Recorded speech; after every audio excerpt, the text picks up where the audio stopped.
Amén, hermanos. Que el Señor los bendiga a todos. De verdad que es un privilegio, es lindo poder estar en casa. Y ahorita estábamos recordando algunas cosas y entre ellas, cuando los hermanos Lugo llegaron a la iglesia, Lorenita tenía la edad de mi hija. Y el Señor ponía algo en mi corazón.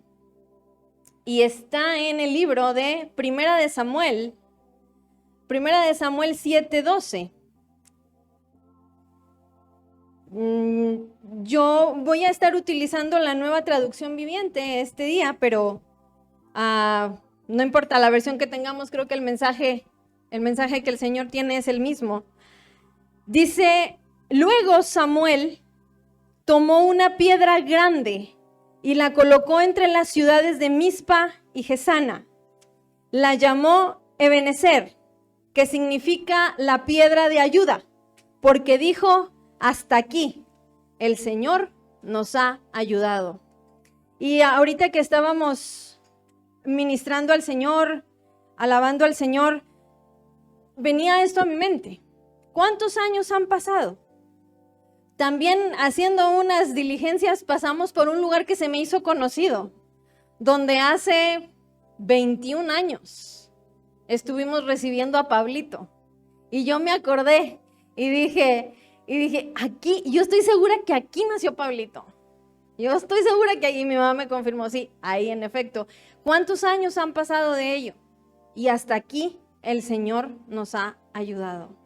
El Señor nos sigue manteniendo, el Señor sigue teniendo misericordia, el Señor sigue dándonos varas si es necesario, el Señor sigue haciendo lo que tiene que hacer. Pero hasta hoy el Señor aquí nos tiene. Amén. Y aún aquellos que por alguna razón se nos han adelantado, yo sé que en algún momento ellos pudieron decir: hasta aquí nos ayudó el Señor. Porque el Señor verdaderamente ha sido muy bueno con nosotros. Amén. Bueno, el día de hoy yo quisiera meditar en algo. Yo sé que la mayoría de las veces escuchamos que se nos dice: no es nuevo, ya lo hemos escuchado, es algo de la vida cristiana, es algo que ya conocemos, sí. Pero ¿qué tanto de eso que ya conocemos o qué tanto de eso que es parte de la vida cristiana realmente la ponemos en práctica? ¿O qué tanto de eso que tanto hemos oído es una realidad en nuestra vida? Y es parte ya de mi diario vivir. Es muy probable que el Señor nos haya dado victorias en muchas áreas, pero hay otras que seguimos en ese proceso. Y muchas veces en esas que son tan importantes es donde nos detenemos más. ¿Por qué? Porque es donde el enemigo más quiere detener a la iglesia. Porque si nosotros, con la ayuda del Señor, vencemos en esas áreas, vamos a ser una iglesia victoriosa.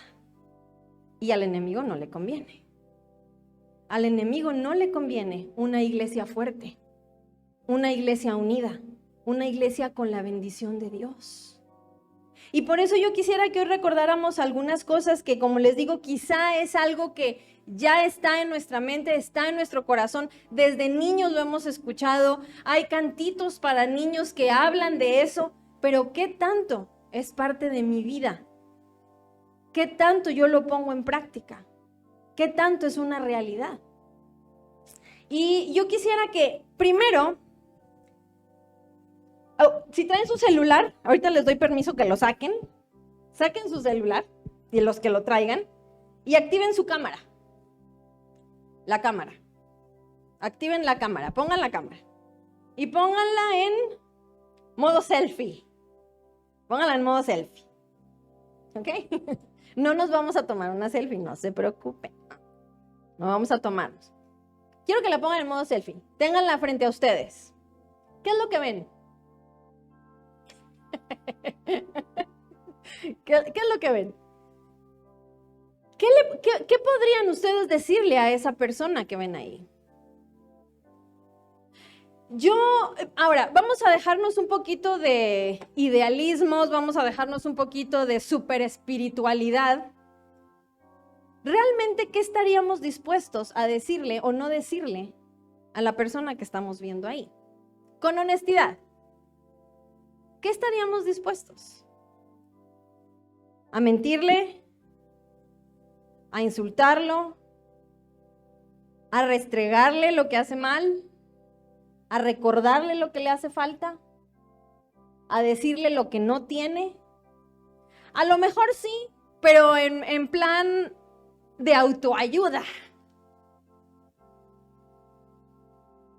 Pero realmente lo haríamos en un plan que no sea de autoayuda, en una crítica no constructiva a esta persona que están viendo ahí, en el celular. Quiero, por favor, si me pueden ayudar con la imagen que teníamos preparada. Quiero que observemos. ¿Qué notan? ¿Qué podemos ver ahí? ¿Qué hay? Alguien con confianza pueden decir, ¿qué ven? Hay una persona necesitada pidiendo ayuda y hay un hombre con la suficiente capacidad de ayudar, pero astutamente la persona abajo tiene un espejo. De tal forma que la persona en la posibilidad de ayudar, lo primero que ve es a él mismo. Y el mensaje que él puede encontrar ahí es, yo podría ser quien está ahí.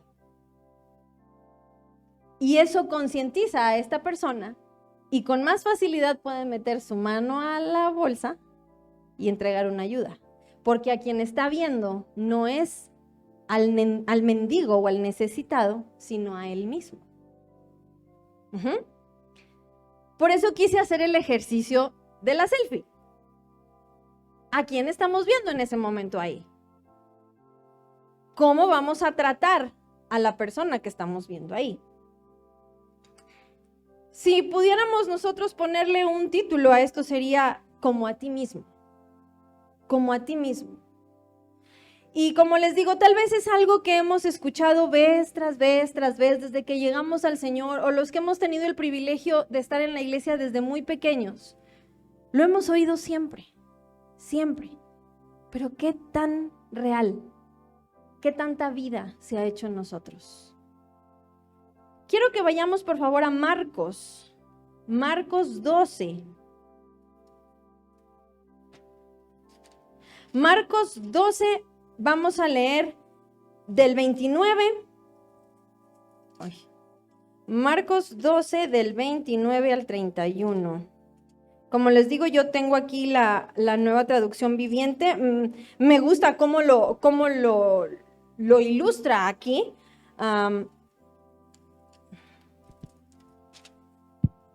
Del 29 al 31. Dice, Jesús contestó. No vamos a leer más porque conocemos el contexto, ¿ok? De lo que está hablando. Jesús contestó, el mandamiento más importante es, escucha, oh Israel, el Señor, nuestro Dios, es el único Señor. Ama al Señor tu Dios con todo tu corazón, con toda tu alma, con toda tu mente y con todas tus fuerzas. El segundo es, y aquí hay una palabra muy importante, igualmente importante. Ama a tu prójimo como a ti mismo. Y dice esta versión, ningún otro mandamiento es más importante que estos. Me llamaba la atención cómo aquí dice el segundo es igualmente importante. Y a veces nosotros al querer espiritualizar demasiado las cosas podemos pensar, no, a ver, espérate, o sea, Dios primero. Y sí, es el Señor en primer lugar, es el primer gran mandamiento, pero Jesús dijo, el segundo es igualmente importante. Significa que si yo fallo a este segundo mandamiento, estoy cometiendo exactamente la misma falta que si estoy fallando en el primer mandamiento. Si yo fallo en el mandamiento de ama a tu prójimo como a ti mismo, estoy fallando en el mandamiento de amarás al Señor tu Dios con todo tu corazón, con toda tu alma. ¿Sí me entienden, hermanos? Y no estoy exagerando, porque la palabra que viene aquí es igualmente, no es similar. ¿Sí? No es lo mismo, pero más barato.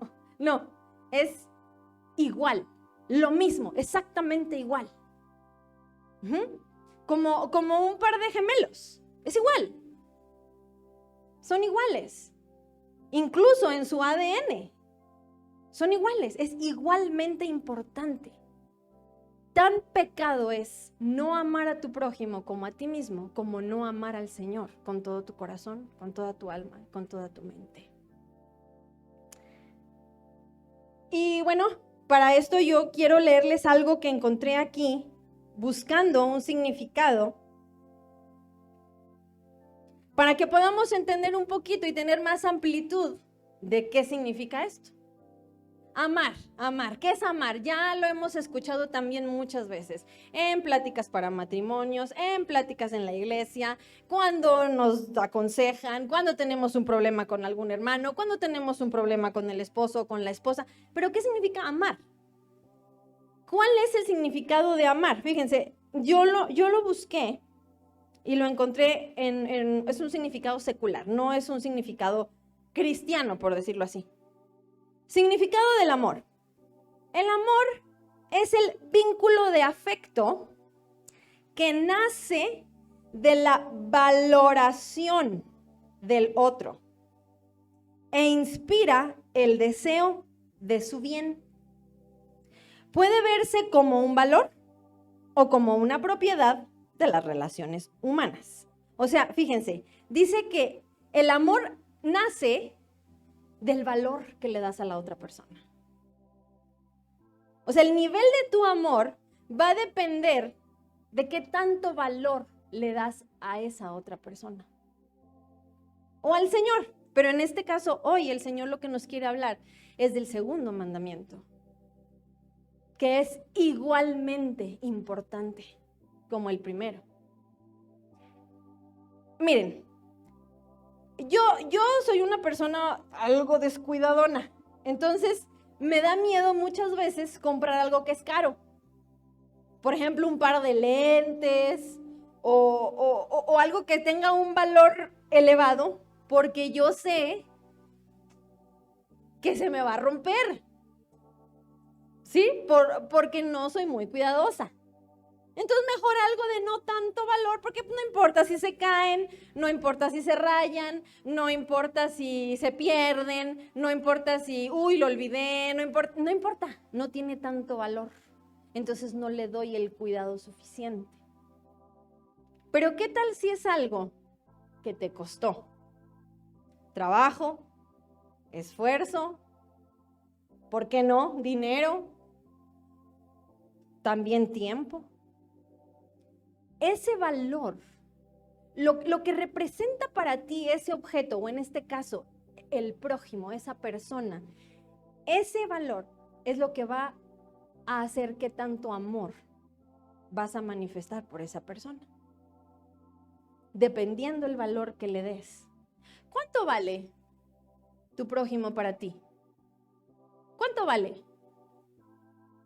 Quédense con esa pregunta, porque en un momento más vamos a ver cuánto vale tu prójimo. ¿Cuánto vale mi prójimo? ¿Cuánto cuesta mi prójimo?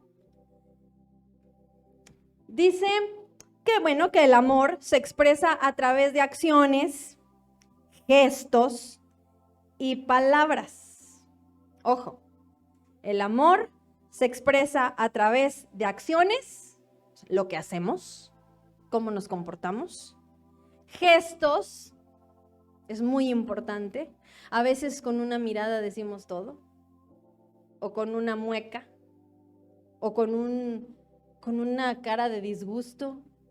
No tenemos que decir nada, con la pura cara, ya lo dijimos todo. También, y creo que esto es lo más serio, con palabras. con palabras. Y yo a esto agregaría y con pensamientos. Porque dependiendo también de nuestros pensamientos, también van a ser nuestras oraciones hacia nuestro prójimo.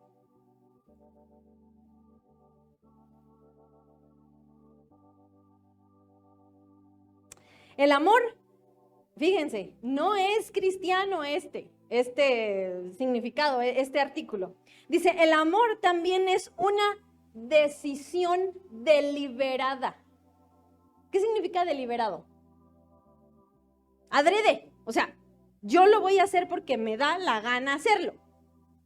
Lo voy a hacer por mi gusto, lo voy a hacer porque quiero hacerlo. Es deliberado. A ver, desobedeciste deliberadamente. Ajá. Lo hiciste a sabiendas, lo hiciste de voluntad propia. Es deliberado. Deliberado. El amor es una decisión deliberada. Yo lo hago porque quiero hacerlo. Porque, como les dije hace rato, porque se me da la gana hacerlo. Y por eso voy a dar amor. ¿Ok? Y ya vimos que el amor se da dependiendo el valor que le das al objeto o a la persona a quien estás ofreciendo ese amor. ¿Ok? Y dice que al ser una decisión deliberada es una intención o un proyecto de vida. Pero como tal, el amor, al ser una decisión deliberada, es un valor fruto de la madurez. Y esto sí me impactó. Porque para poder dar un verdadero amor y para poder dar un verdadero valor a mi prójimo, necesito madurez. Y creo que entendemos a qué nos referimos con madurez. Quizá un poquito más adelante vamos a ver dónde encontrar esa madurez. Una persona que toma la decisión de amar es aquella que pone en primer lugar el valor, lo que vale, la valoración y el bien del otro. Aunque esto le cause dolor, o sea, a mí, a quien estoy ofreciendo ese amor, o que el otro no se lo merezca. Yo creo que aquí podríamos cerrar la Biblia y dar por terminado el mensaje. El amor, cuando tú tomas esa decisión deliberada de amar, fruto de la madurez, no importa si te causa dolor o no importa si la otra persona no se la merece. Es una decisión que solamente ustedes y yo podemos tomar. Y tiene que ver con querer el bien de la otra persona, aun que no se lo merezca. Y yo creo que en nuestro corazón muchas veces está pensar en quién se lo merece y quién no. Pero ya vimos que el amor no tiene que ver con quién lo merece o no lo merece. Y si nos ponemos muy estrictos, nadie lo merecemos. Ninguno lo merecemos.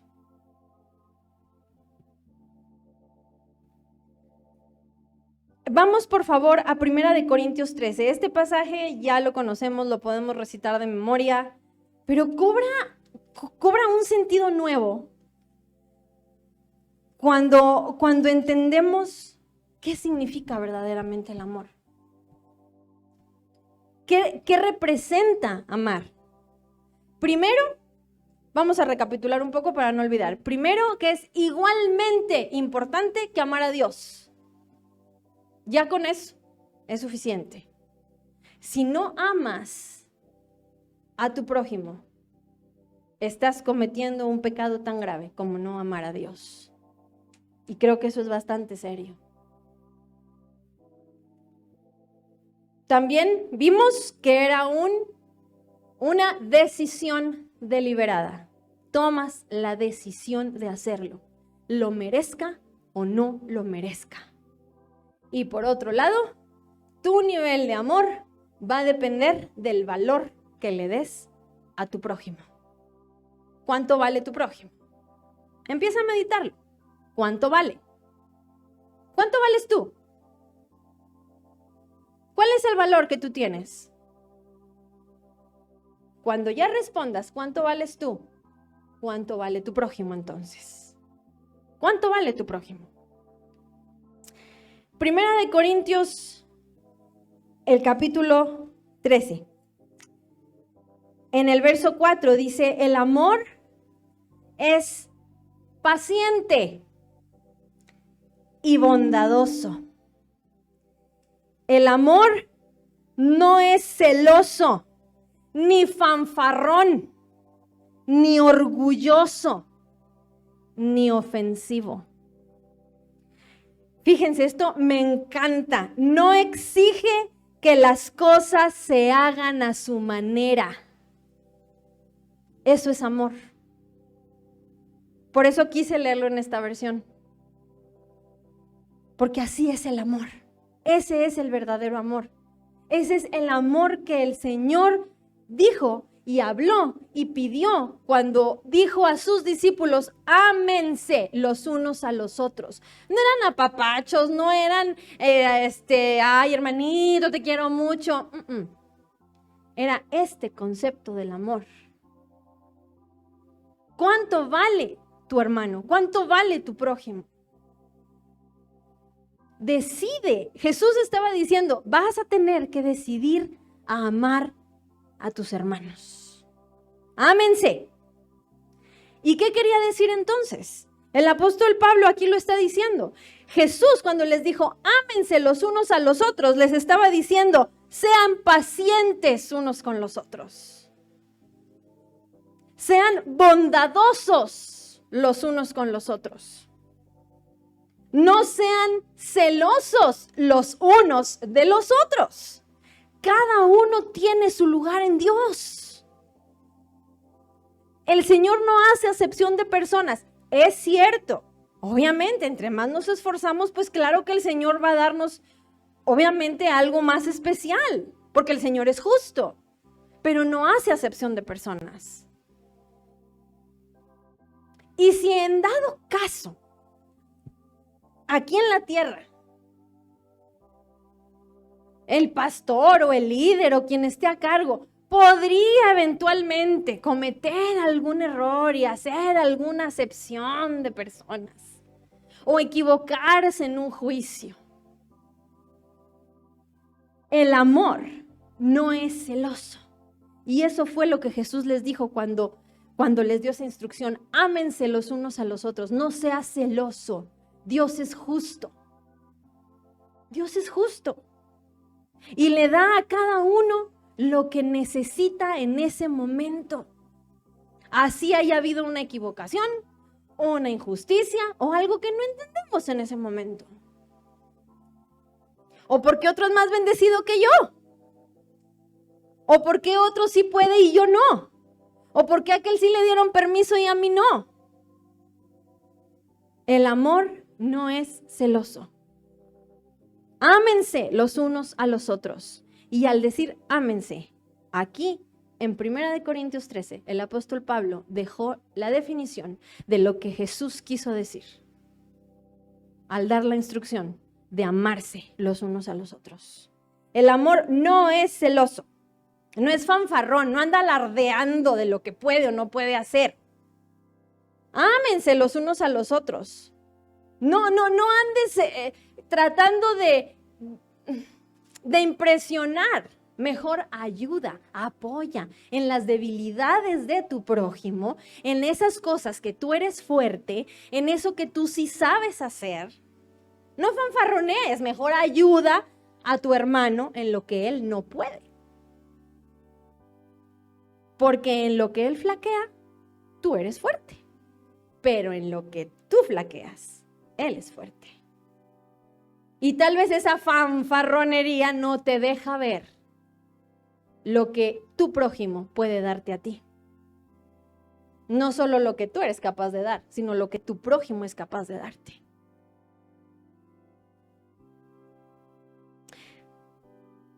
El amor, cuando dijo Jesús, ámense los unos a los otros, el amor no es orgulloso. Y yo creo que no voy a hablar de eso porque aquí ya les hablaron bastante al respecto. Ya sabemos lo que implica el orgullo, cómo afecta, cómo estorba, cómo se manifiesta, cómo muele. El amor no es orgulloso. Jesús dijo, ámense los unos a los otros. Y el apóstol Pablo lo definió como que el amor no es ofensivo. Hermanos, ofender no es nada más pararme enfrente de una persona y decirle, estás horrible, me caes gordo, no te quiero. No, hermanos, esas ofensas ya son demasiado obvias, o incluso ya algunas de esas ni ofensas son. No, hermanos, ofensas pueden ser muchas otras cosas más sencillas. Una actitud, un comentario, un hacer algo que tal vez no estás seguro o segura de qué daño puede causar.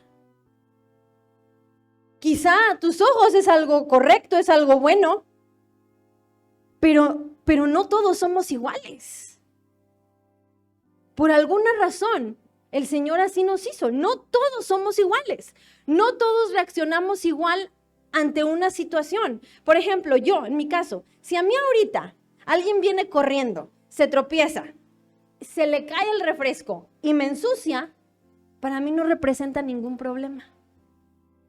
Para mí no, se lava. No representa, pero hay personas que no soportan eso. Y es una ofensa terrible. Entonces, ¿qué hacer? Anda con cuidado. Porque no todos son como tú. Tal vez para mí no es ofensivo. Tal vez yo soy una persona muy claridosa para hablar. Y para mí es, pero pues no estoy diciendo nada malo, así, o sea, es mi forma de expresarle a la otra persona que se está equivocando. Pero no todos reaccionamos igual. No todos tenemos el mismo corazón. No en un mal sentido, sino no todos estamos hechos de lo mismo. Algunas personas les pueden decir hasta de lo que se van a morir y miren, jaboncito. Pero otros no. Otros nada más le dicen, uy, llegaste 5 segundos tarde, y con eso lo mataron.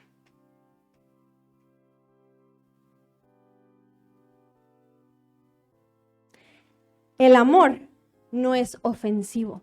Y yo creo, hermanos, que en una familia, y aquí hay una familia, ya más o menos sabemos qué le gusta a cada quien y qué no. Con excepción de los que, bueno, quizá están empezando a involucrarse, los que están empezando a llegar, pero por lo general yo sé lo que le molesta a mis hijos. Yo sé lo que le molesta a mi esposo sabe lo que me molesta a mí.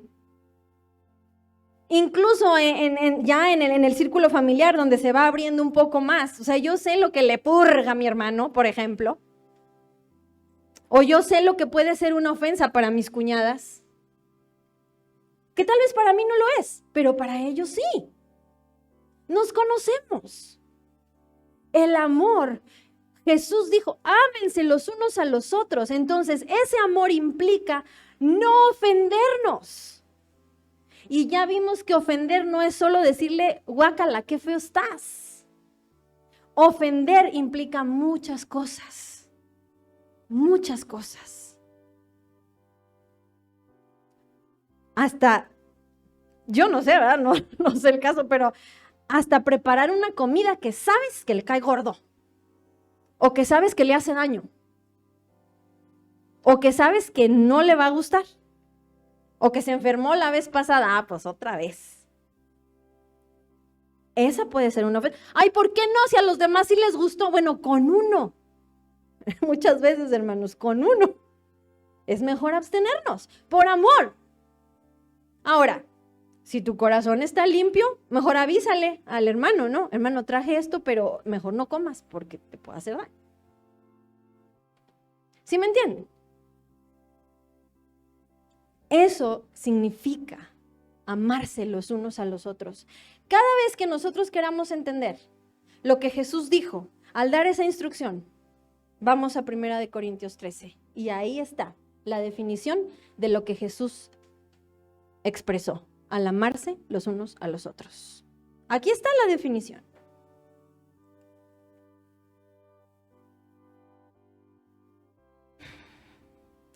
El amor no exige que las cosas se hagan a su manera. Y aquí me voy a detener otro momento más. Hermanos, ¿cuántos de nosotros, y seamos honestos, cuántos de nosotros estamos dispuestos a que las cosas no se hagan a nuestra manera? Yo creo que nadie. Nadie. Porque no es nuestra naturaleza. Porque nuestra naturaleza es, yo estoy bien. Yo estoy bien. Mi forma de pensar es correcta. Hay resultados en mi forma de ser. Hay resultados en mi forma de pensar. Lo he vivido toda mi vida. En mi familia funcionó por años. Así es que así tiene que ser. Bueno, en tu familia funcionó por años. En ti ha funcionado por años. Pero no en todos funciona igual. Siempre y cuando no sea un mandamiento del Señor. O un mandamiento aquí en la iglesia. ¿Verdad? Porque eso sí tenemos que acatarlo. Pero cuando se trata de las relaciones entre prójimos, entre hermanos, aún, y al hablar de prójimos yo estoy hablando de hermanos, familia y cónyuges. Porque finalmente esos son nuestros prójimos. Para que tengamos un panorama amplio, no solo pensemos en los hermanos de la iglesia, no, pensemos en nuestra familia, nuestro núcleo familiar y nuestro esposo o nuestra esposa. ¿Cuánto daño, hermanos, hacemos cuando queremos que las cosas se hagan a mi manera? Porque es la manera buena. Porque así ha funcionado. Hace 15 años yo me casé.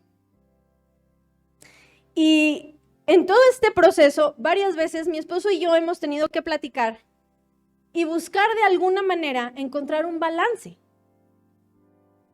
en la forma de caminar, de vivir.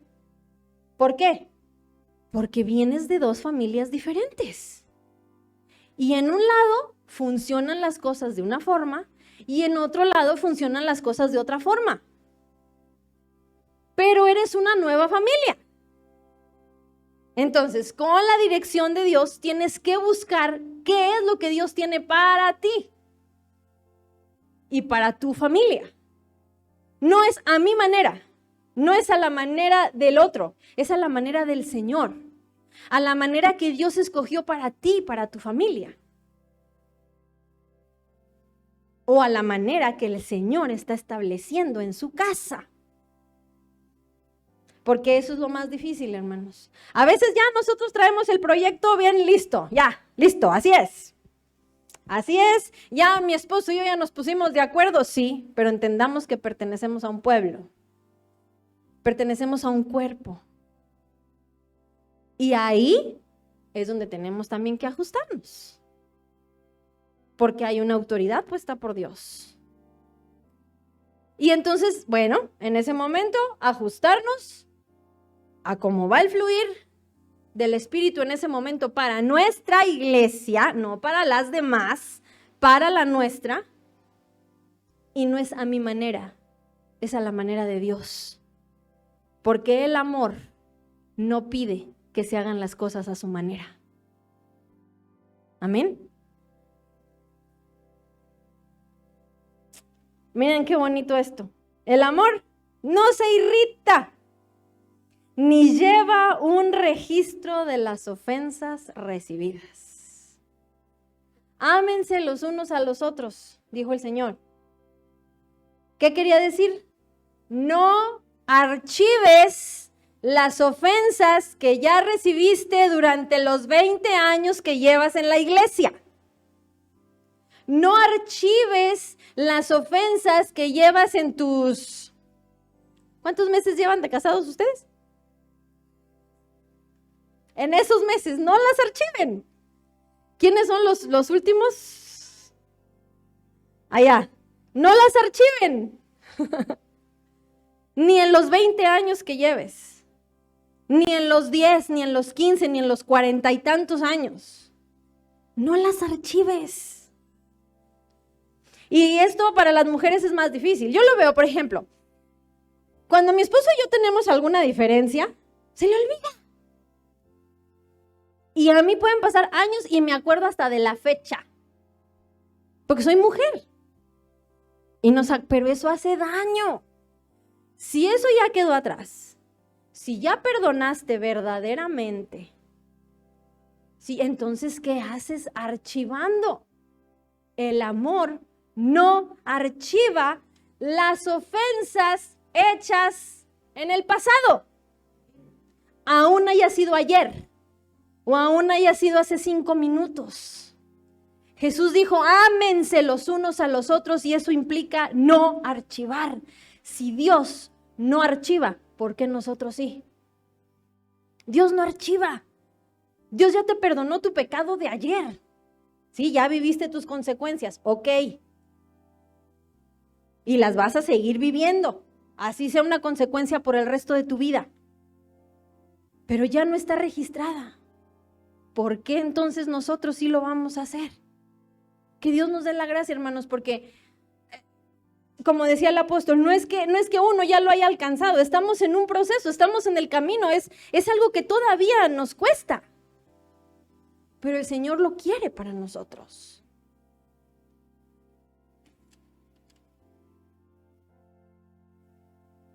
No se alegra de la injusticia, sino que se alegra cuando la verdad triunfa.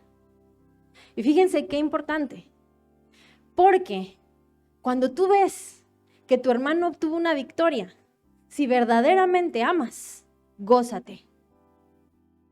Que gana mucho más que tú, ¿qué importa? Señor, gracias, porque finalmente es parte del cuerpo.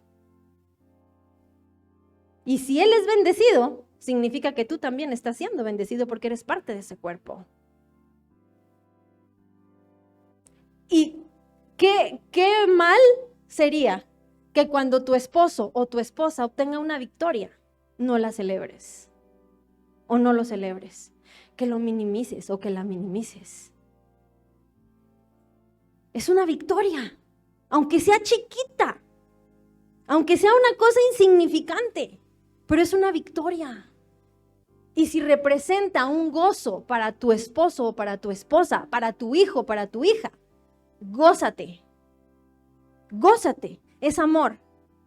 Es amor. El amor nunca se da por vencido. Jamás pierde la fe. Siempre tiene esperanza y se mantiene firme en toda circunstancia. El amor nunca se da por vencido. Hermanos, ¿cuántas veces nosotros hemos condenado a una persona porque no tiene remedio? Y como lo vimos al principio, porque no merece mi amor. No lo merece. No lo merece.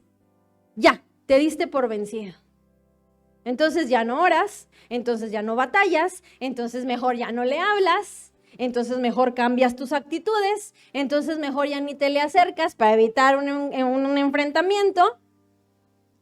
Ya te venciste.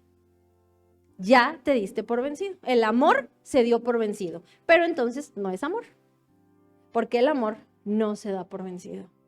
El amor siempre tiene esperanza, siempre tiene esperanza y se mantiene firme en toda circunstancia. ¿Qué te ofendió? Si tienes un verdadero amor, si tienes el amor de Jesucristo, ese amor que Jesús dijo, ese amor que Jesús ordenó de manera tierna a sus discípulos, al decir ámense los unos a los otros, si tienes ese amor, entonces no puedes darte por vencido. Y en toda circunstancia va a estar ahí.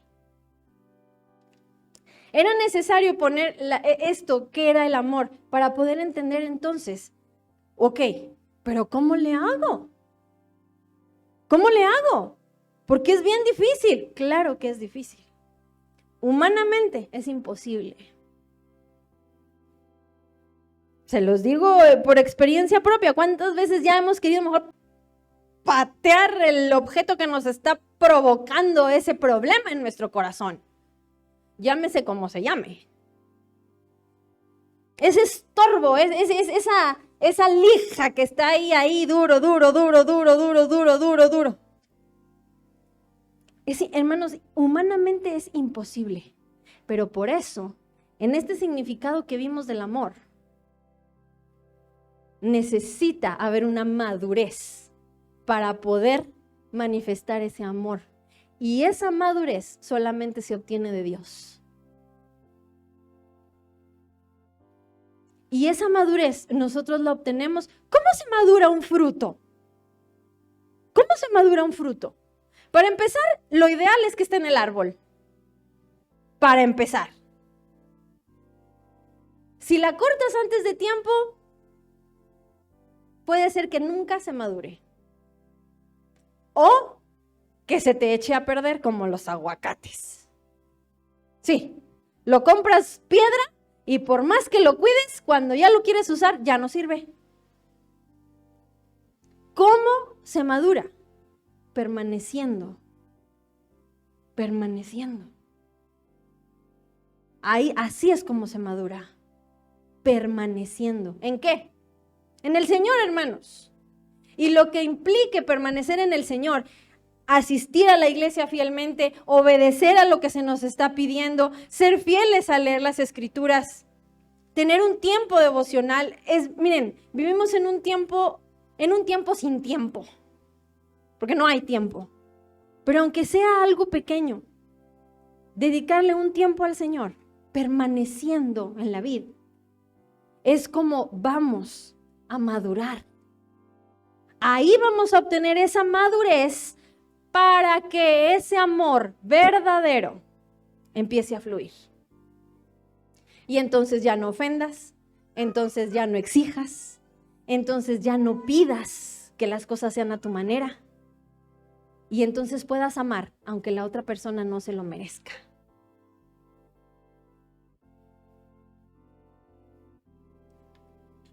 Ya vimos en el significado que les leí, ya vimos a través de 1 Corintios que hablar de amor no es fácil.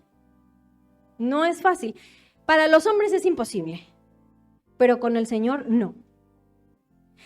Y además el Señor nos da algunas claves que nos pueden ayudar para que se nos haga más ligera la carga. Un poquito más ligero. Si vamos aquí a 1 Corintios 13, tenemos muchas claves. Ya entendimos que tenemos que permanecer para poder madurar. Permanecer para obtener esa madurez y obtener ese amor. Pero hay otra cosita que el Señor nos quiere dejar hoy.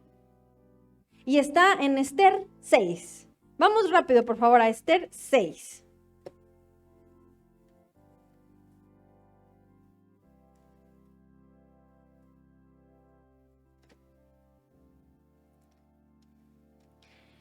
Quizá va a parecer un poquito como sacado de onda o de contexto esto, pero no lo es. Y ahorita lo vamos a ver. Lo vamos a ver rapidito.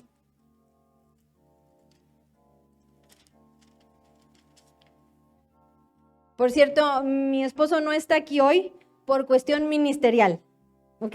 Tenía un asunto de la iglesia, tenía que conectarse, tenía que estar ahí, entonces por eso no está aquí con nosotros, ¿ok? Pero todo bien. Ok, Esther 6. Se los voy a leer aquí rapidito. Los voy a resumir. Resulta que casualmente una noche el rey Asuero no puede dormir.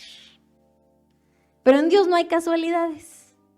Y como a los reyes los consentían demasiado y el rey estaba aburrido, no había celulares para perder el tiempo, entonces en lugar de agarrar el celular, mandaban traer al escriba o a alguien para que le leyera al rey. en lo que le agarraba el sueño. Y resultó que ese día tocó que le leyeran casualmente el día que Mardoqueo le salvó la vida. Casualmente tocaba eso.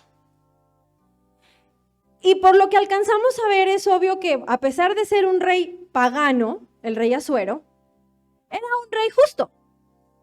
Y era un rey de buen corazón. ¿Por qué?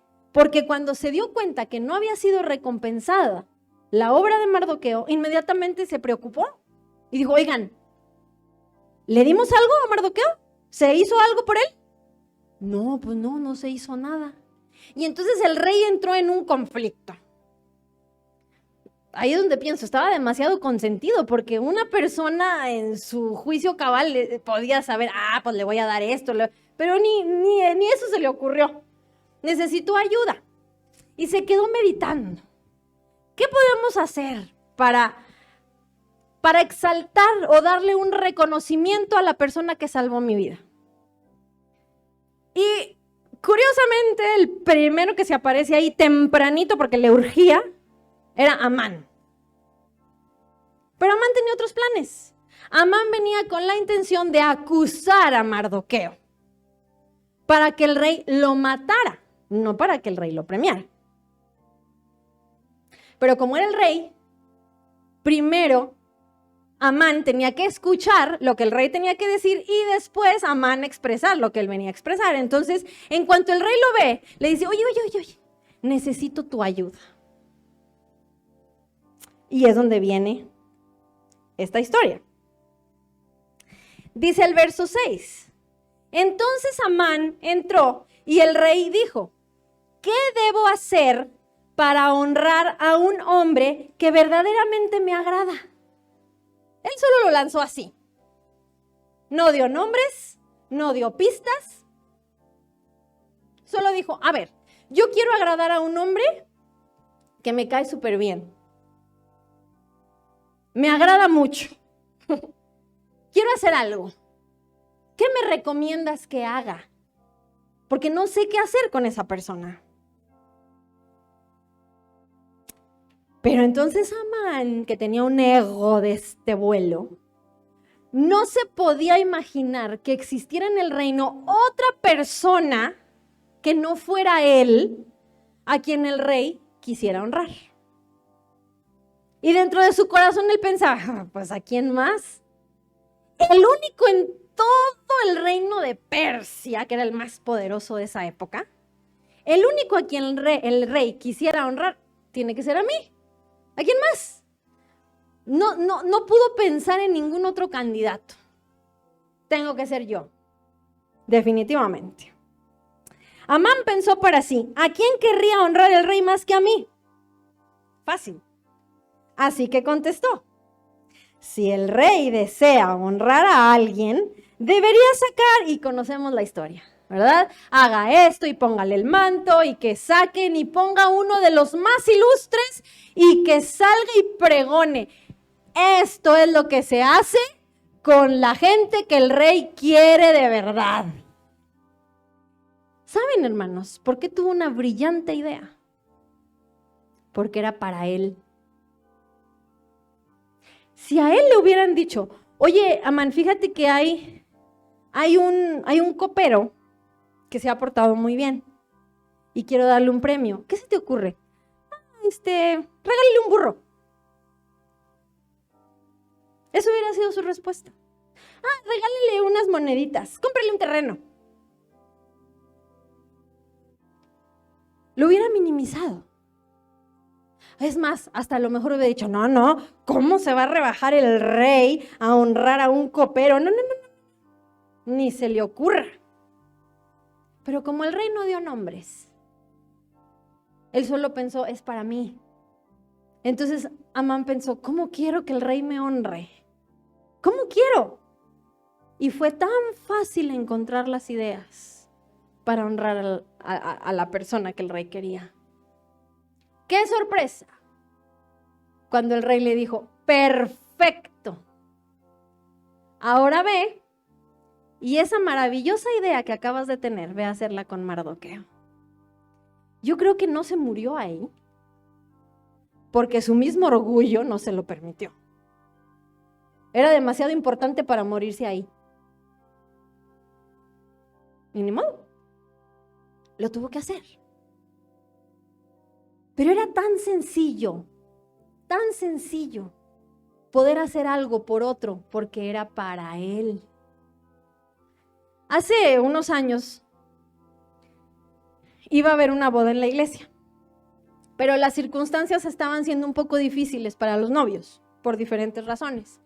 Entonces, mis suegros decidieron apoyar a la pareja.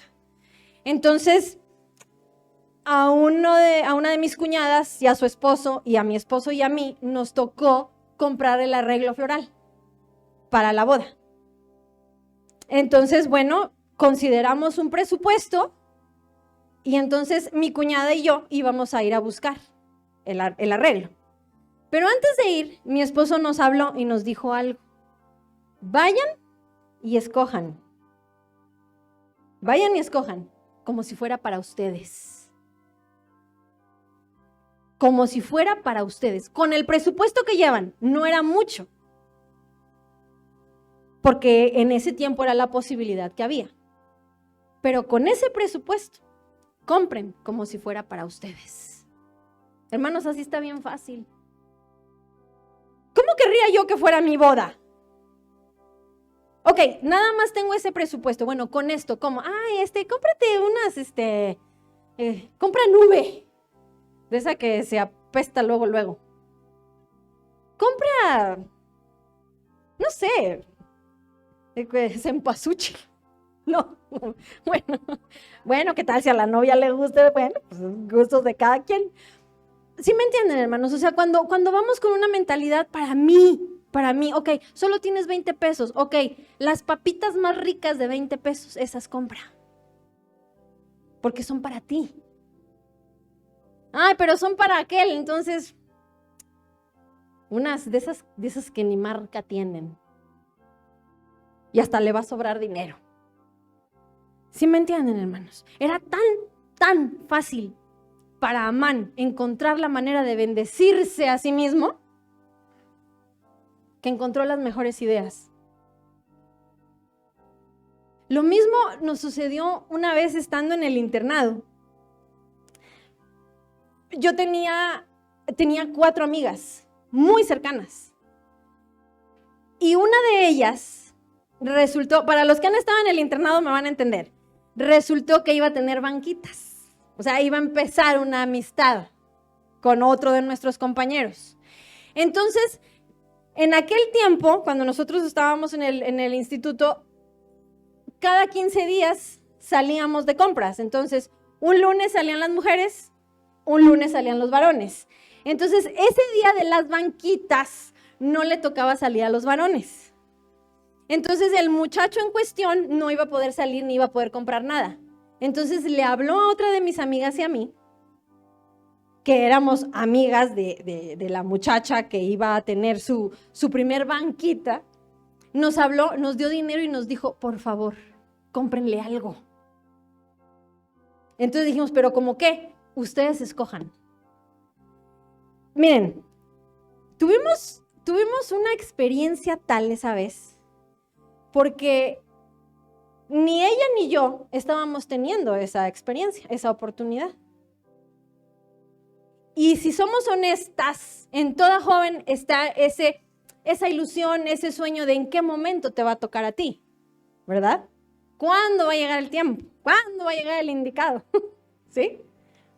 Pero hermanos, el Señor permitió en ese momento darnos una lección porque fue Dios definitivamente y además la queríamos mucho.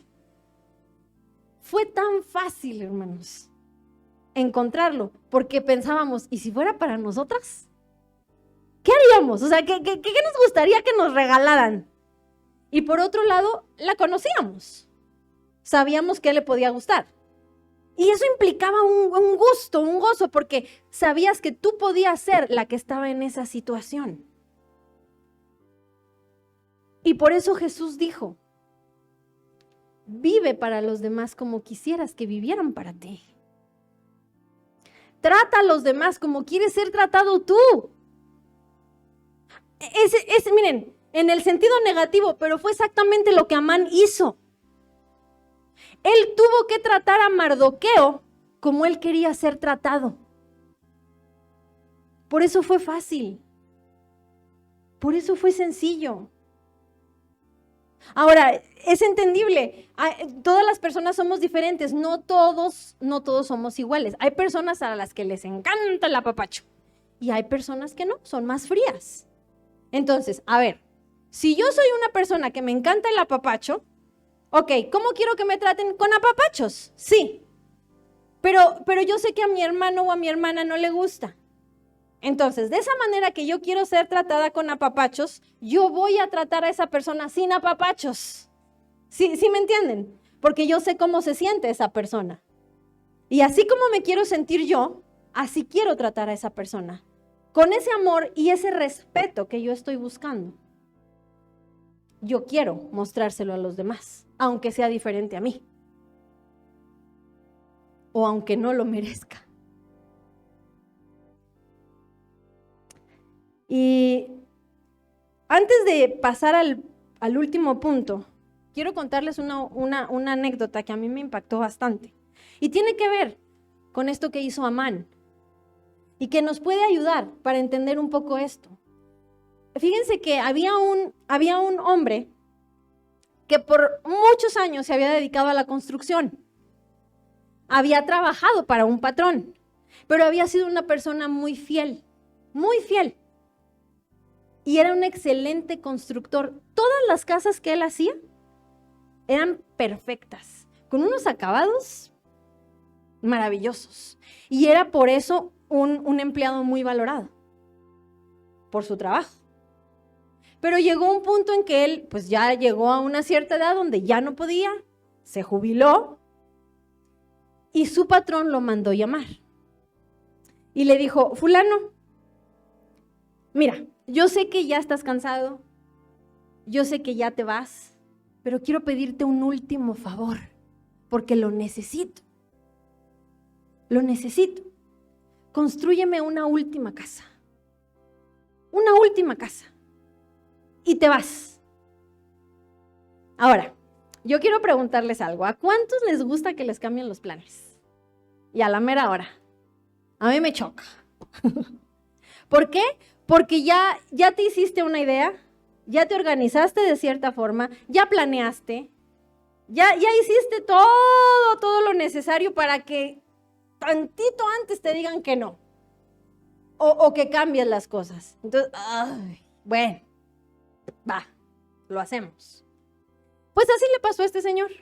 Él ya estaba listo para irse a descansar, pero su jefe le pidió un último favor. Constrúyeme una última casa, así como tú la sabes hacer. El hombre fue de mala gana, con una mala actitud, construyó esa última casa, pero sabía que era la última. Sabía que no lo podían correr. Sabía que no le podían reprochar ya nada. No iba a perder su empleo. Ya no lo tenía. Ya estaba asegurada su pensión de por vida. Ya no perdía nada. Y la hizo mal. No le hizo los acabados adecuados. No hizo las cosas como siempre él las hacía. Solo lo hizo por cumplir. Y no quedó el trabajo bien hecho. Cuando él termina de hacer esa casa, llega con el patrón y le dice, ahí está ya el trabajo, ya acabé, ya me voy. Y le dijo el patrón, no te vayas, espérate. Saca algo el patrón y le dice, es tuya. Es el regalo que yo quiero darte por tantos años de haber trabajado conmigo. Le entregó las llaves de su nueva casa. Estuvo trabajando para su casa y la hizo mal. La hizo mal. Si le hubieran dicho que era para él, ¿qué hubiera hecho? Si ya de por sí era bueno, ¿qué hubiera hecho con esa casa? No tenía que haber dado más esfuerzo, solo lo que él estaba acostumbrado a hacer. Y ya hubiera sido bueno. Ahora, ¿cuánto más al saber que era para él? Pero su actitud, no sé, por años pudo trabajar bien para los demás, pero en esa ocasión dijo, ya estoy harto. Y se perdió de una bendición. Y era para él. Yo no sé, hermanos, cuántas veces, cuando estemos parados frente a nuestro prójimo, frente a nuestro esposo, frente a nuestra esposa, cuántas veces estamos trabajando para nosotros mismos. Para ti mismo. No es para tu esposo, no es para tu esposa. Estás trabajando para ti mismo. Y si no te gusta que tu esposo o tu esposa te trate mal, tú tampoco. Si no te gusta que hagan las cosas de la manera que a ti no te parece, tú tampoco. Aunque sea diferente a tu manera de pensar. Por eso la imagen que vimos hace un rato, si la podemos poner de nuevo, por favor.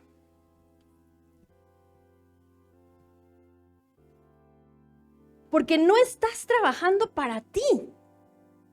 No estás, o sea, en ese momento sí. Parece que no, pero sí lo estás haciendo. Si lo vemos de esa manera, va a ser mucho más fácil poder trabajar.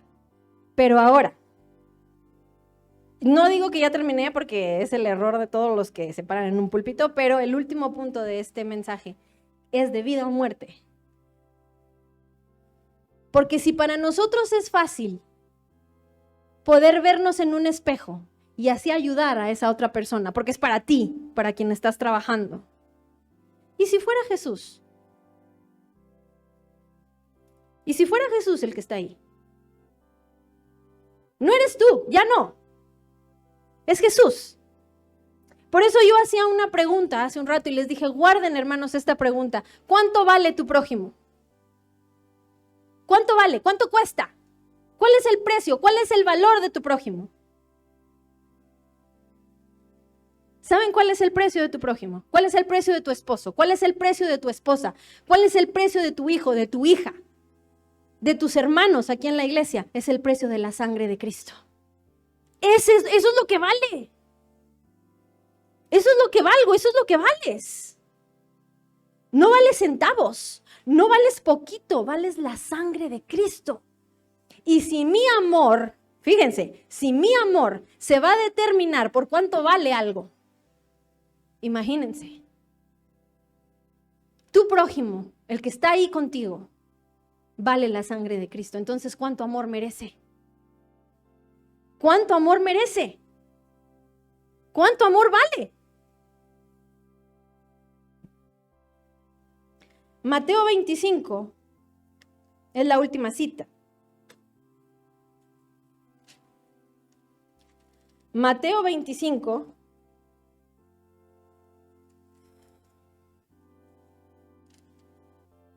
Nosotros sabemos más o menos cuál es el contexto de Mateo 25. El Señor está hablando un poco de su venida, de cómo va a ser su venida. Y habla de quiénes van a entrar a las bodas.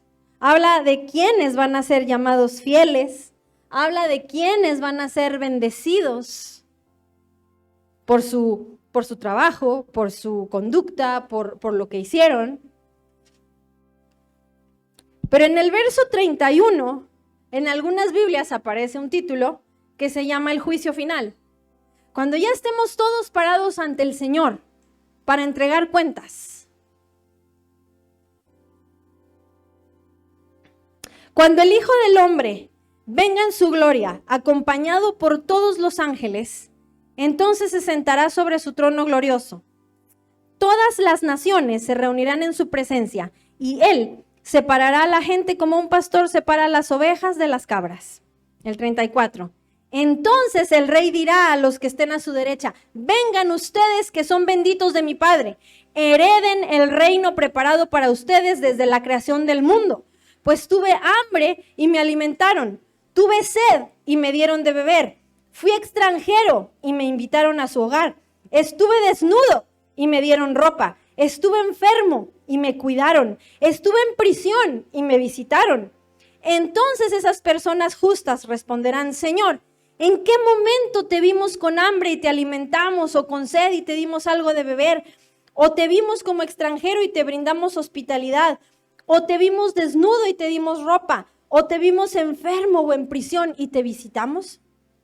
Y el rey dirá: les digo la verdad, cuando hicieron alguna de estas cosas al más insignificante de estos mis hermanos, me lo hicieron a mí.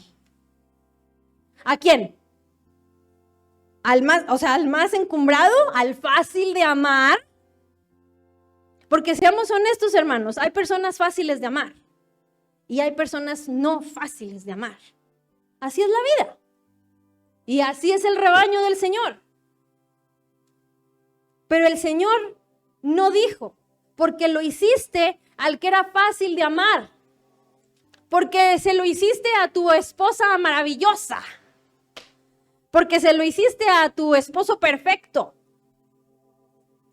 porque lo hiciste con el hermano tan fiel de la iglesia, porque lo hiciste con la hermana tan preciosa, humilde de la iglesia. No, dice: por cuanto lo hiciste al más insignificante, al que no vale aparentemente, al que no cuenta,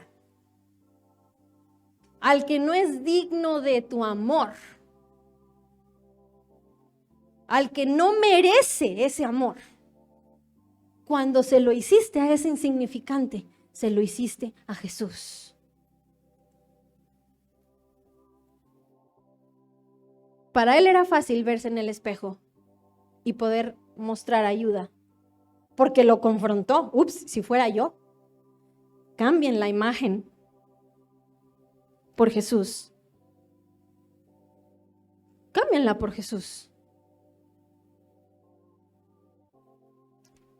Y yo sé que cuesta mucho, hermanos. Cuesta muchísimo poder entender. O sea, ¿cómo me pides que ame a alguien que no manifiesta las virtudes de Jesús? Bueno, es verdad. Es verdad. No manifiesta las virtudes de Jesús. Pero aún así, vale su sangre. Aún así, es un precio muy elevado lo que se pagó por esa persona que no manifiesta las virtudes de Cristo. A lo mejor es un adorno feo, pero costó muchos miles. Y solo por eso lo tienes que cuidar. Solo por eso lo tienes que cuidar. No porque esté feo, lo vas a tirar a la basura. El hecho de que no manifieste las virtudes de Cristo no quiere decir que Cristo no esté en él. Aunque sea un bebé, aunque sea un Jesús bebito. Pero a un Jesús bebito le llevaron oro, le llevaron incienso, le llevaron mirra y lo adoraron. Porque era Jesús, era el Mesías, era el Salvador. A un bebito. Así es que aunque no manifiestes las virtudes de Jesús, de todas maneras vales su sangre y mereces el amor de tu prójimo. Y por consiguiente, tú tienes que dar el amor a todos los demás. Y terminando, nada más te recuerdo algo, hermano. Si tienes dudas de qué representa lo que Jesús decía, ámense los unos a los otros, vuelve a 1 Corintios 13. Y ahí te vas a dar cuenta de lo que significa amar con el amor de Dios. Lo merezcas o no lo merezcas. Que el Señor nos ayude, hermanos, porque para mí es imposible, pero para Dios no. Amén.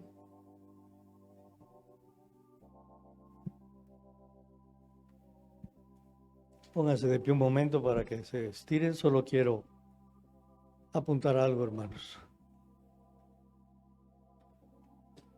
Todavía no se desconecten. ¿Saben qué escuchamos esta noche? Por cierto, ya llegó el esposo. Bienvenido, Giovanni. Hermanos, ¿saben qué escuchamos esta noche? El Evangelio. Esto es el Evangelio. Todo lo demás es doctrina, teología, lo que ustedes quieran. Esto es el Evangelio.